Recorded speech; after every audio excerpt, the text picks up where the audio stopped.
And now coming to choosing the scripts. How do you choose the scripts? How do you know which is the right script to go with, or what's your No, take that's a on very that? good question because, as I said, I'm now with Zero Yes. Gravity. They send me scripts. Oh, very nice. Yes, Okay. and they don't accept solicited. Like they accept only Okay. scripts. Yeah, Okay. because you don't want people saying, So "Oh, they that was have my an idea." initial screening first. Yes, right? yes, Okay. yes. They And do then- that. They screen it first. They filter it. They think, "Oh, this is great for this person. This is great for that person." Then they send it over to the directors, and then the director Okay. can nicely say, "No, I don't want to do this," or "Wow, I would love to pitch for this script." Okay. Yeah. And have you also done any scripts yourself for the movies previously? Yeah, so all my shorts I've written myself, and nice. for 3 I've written it with Ben Williams. Big shout out to Ben Williams and Masoud Amrallah and John Colley, who did Master and Commander, some other big films. They helped script doctor, and they Okay. have additional material in the film itself. Oh, okay. And I would like to say that for my next film, it's just myself and Masoud Amrallah, who is, to a lot of Arabs, the godfather of Arab cinema. And we have 2-time Oscar winner AR Rahman composing the main song. Next movie. Right. Yes, and the score for the film. Oh, Yeah. that's amazing. Now, coming to working with celebrities like AR Rahman, how was that process like? How did they come into the picture? It was And it's beautiful. I mean, I sent him a message and his team got in touch, and then I went to see him. It clicked so fast, Very really, because I started talking about like my favorite film in India, like Boot Polish from 1973, and some of the video clips there, and nice. I think he was like, "What? This is confusing." And then when I narrated Bob to him, he's like, "Oh, this is really interesting," because for him, it's a very although on a surface level it's a psychological thriller, but on a deeper level, it's a film that really talks about grievance and getting over someone that just passed. So the 5 stages of death. Okay. So, So- the grief stages one person goes through after Yeah. someone close dies. Yeah. So it's the manifestation Okay. of grief. Okay. Yeah. And he is the main music composer for the movie. Yeah. And I'm so proud to say that he's going to employ or have his Ferdos orchestra, hopefully, Oh, nice. play for it, because they're made out of 70, 80 plus women musicians, if I'm not mistaken. Oh, that's amazing. Amazing. And I think in a lot of your movies, there's a lot of reflection on Arab culture, right? How is that also like, is it because you relate more to it, or do you want to bring the culture of the country to the world? What's your... Yeah, that's a good way of putting it. Yes, I'd love to bring the culture of my people to the world. Although 3 is very much a cross-cultural film, and this is Dubai, right? Yes. It's a very cross-cultural This area. is where a lot of people come together. But my next from film, different- Bob, is very Bedouin, Okay. very Arabic, because it takes place in the north of Ras Al Khaimah, where we're gonna be filming an Arab family who don't want to move on, or the mother, like the grandmother, doesn't want to move on into the modern world. Okay. And they're almost like, when we're filming them, you're almost like looking at it as if it's like the 50s or 40s, but the minute the camera's out, it's like modern day Okay. Ras Al Khaimah, Oh, but the way okay. they live and conduct their life is a little bizarre. Oh, okay. And was it based on any real life stories or No. experiences, or It's a work story of that has pure come? fiction. fiction, Yes, okay, of course it nice. has creatures. Nice. And now coming to your life, your personal life, right? Now, as a celebrity, or as somebody who comes a lot on media, a lot of interviews, everything, how do you draw the line between what to share, what not to share? Right? Because Yes. the media comes I after don't. you. I don't consider myself a celebrity. I have to make that very You clear. are. No, not even by a stretch. I know that a lot of filmmakers, they look up to me, which is nice. I find so much love in that. A lot of Very young nice. adults, Yes. the 13 to 17, that age group, which is really endearing, because they're very authentic in Yes. their approach. But I don't really have, let's say, a social media manager or someone like that. Like my account, everything I post when I feel like posting. Okay. I don't have such a thing as a calendar. We have to post this then Like there. a PR or nothing No, that not goes at on all. it. Yes. Not at Okay. all. Of course, there's a PR for the film itself. Yes. There's marketing for the Yes. film itself. That's a There's a different- social calendar for the yes. actual film itself. But me as an individual, I'm never. I think I don't think about these things. I live more in the outside world. Sometimes Very nice. I disappear for 2 months. Like, you haven't posted in 2 months. I'm like, woohoo,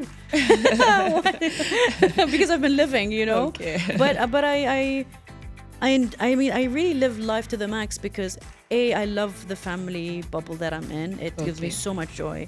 I enjoy the process of making a film, although some Nice. parts of it I really don't like, but most of it I enjoy very, very much.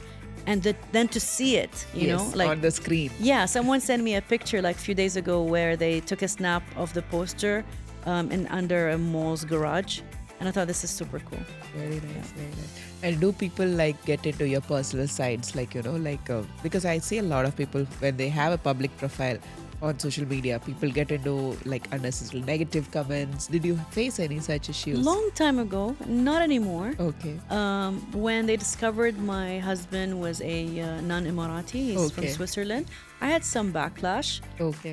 But I would say that's like 0.1%. Like it was the minority. Okay. And did you have a like emotional impact on it when you had, or you're like, okay, I don't care? No. Remember when I told you I'm the danger itself? Of course, some things would crush me when it comes to my kids, for example, or a pet that I love. Yes. That's the red line. You don't cross that line. But I think I'm able to take a lot of negativity because I've built this skin through time. I've had a very rough childhood, more unusual than normal kids would go through. Okay. Which which probably has helped build that kind of thick skin now. Yeah, and I can mock myself, I can make fun of myself. I'm not worried about these things. It's fine. You know, I always say, chill, take it easy. You know? Now, when it comes to your own kids, what advice do you give them? Like, you know, like, because you have, like you said, you have gone through the rough patches, the good phases, everything. So how would you inspire your own kids? What would I think they inspire me. They're so full of their imagination's out of this world. I mean, they're twins, the boy and a girl, and they bring so much life to our house. Very nice. Yeah. And like when you work in a movie industry, probably you have to work late night, or you have to travel, right? And there's an emotional side of it also, like when the kids come. Here she goes, asking the painful questions. Yeah, so that's a painful question because yes, of course I'll have to travel. I mean, as I said earlier, my husband is doing an incredible job, but also my in-laws usually come and look at the kids. It's a perfect time for them to like you know, mingle with the children. And how to balance family life with film life. So now is an anomaly because obviously my film is launching, but on a regular basis the weekends are just for family. You know, like I've seen every zoo in the city. I've been to every theme park. I've been to every like child play place. So again, it's because of them we're like exposed to our inner Do you have moments like, because I personally have, like my 4-year-old daughter, same. I also have a 4-year-old daughter. Sometimes she comes and tells me, Mommy, you're going to office every day, don't go. Do you have those moments, you know, no. Like they're very seasoned. They're very like, independent. They know that now. Yes. And they're together, right? So maybe that helps. Yes. So they obviously do everything together. You know, they fight together, they do everything together. So like, for instance, now they didn't go to school today. It's very, because one was sick and the other one, of course. Yes. Why would I go if he's sick? Yes. So they both decided to sit and play Octonaut in their own imagination. Great. And now, as a woman who has gone through a completely new industry, what would be your advice to other women who want to go to industries that are male-dominated industries? Not to think of them as a competition. Think of them as a compliment, and just think how you, as a professional, can differentiate yourself. Correct. Nice. Yes. How can you stand out as a professional? Don't let that intimidate you. I would say let your work speak for you, and you'll find your allies. 100%. Nice.